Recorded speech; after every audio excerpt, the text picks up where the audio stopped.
The multitude of distinct cultures that make our human civilizations great is that each person has a unique life experience due to their varied cultural upbringings.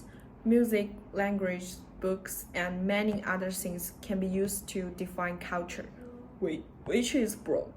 My name is Tu Tong, and I'm 18 years old, a Chinese person who was born and raised in south part of China. There are 56 distinct ethnic groups in China, the majority of which are Han people. As a result, the other 55 ethnic groups are referred to as minorities, since their population share are lower than the Han peoples.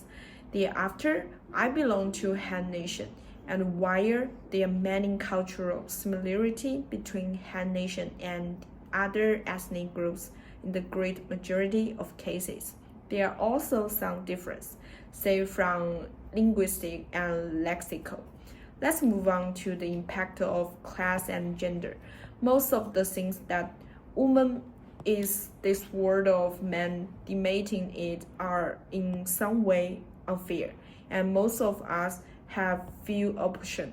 The idea that women should be independent of men is a Chinese tradition and culture, which is why many Chinese women frequently hear a lot of negative feedback from the outside world. For instance, women must stay at home and take care of 4 children, husband, and the other elder family members. Or girls don't need to work or study hard to find a good man to marry.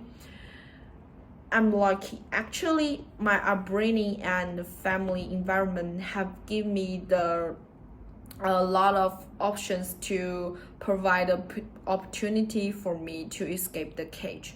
Moving on, there are some traditional Chinese customs that shaped me as a child, like the need to honor my elders, to have modesty, because the Chinese people celebrate the Chinese New Year particularly. It's one of the most significant celebrations. So one of my favorite tradition is that my family still makes dumplings and watching the Spring Festival gather together every year. This is so because in Chinese traditional culture, home has special meaning. And also, I have always considered myself to be defined in part by my identity, and I have lived in constant protection. As I previously mentioned, my home gave me a lot of options and comfortable atmosphere. I went to an international high school, and where I was taught that everyone is unique, equal, and capable of making their own decision. In light of this, my personality stands out from that of most Chinese students.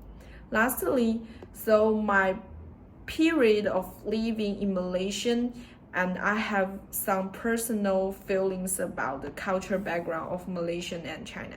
First of all, about the religion's belief.